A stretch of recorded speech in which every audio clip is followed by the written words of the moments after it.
आज का बाइबल वचन परमेश्वर की प्राथमिक आवश्यकता।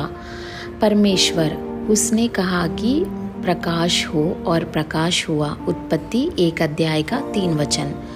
परमेश्वर के होठों से निकली पहली आज्ञा बहुत साधारण और सरल थी, परंतु उस आज्ञा ने परमेश्वर और गिरे हुए स्वर्गदूतों के बीच एक गहरा अंतर बना दिया।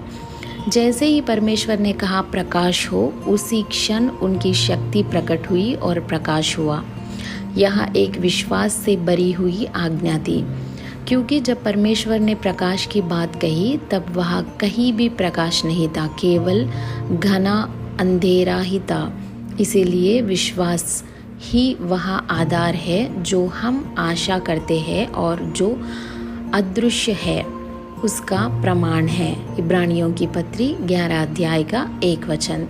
जब परमेश्वर ने यह वचन कहा तब प्रकाश कहाँ से आया? सच्चा प्रकाश यानी परमेश्वर के पास से ही वह आया।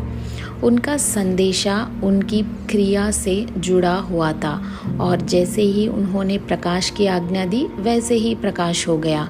इस प्रकार परमेश्वर हमारे लिए वह आदर्श है, जो उन्होंने कहा उसे उन्होंने पूरा किया।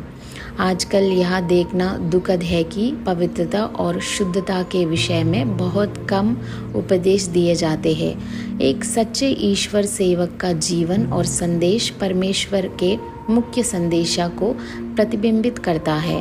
वह कोई साधारण संदेश नहीं बल्कि एक प्रकाशमय संदेश लेकर आता है।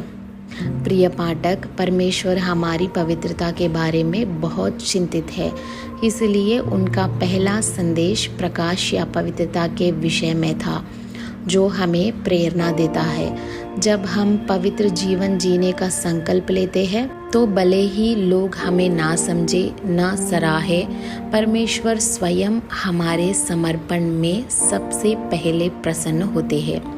इस वीडियो के पूरी स्क्रिप्ट चाहिए तो इस वीडियो के विवरण को देखो।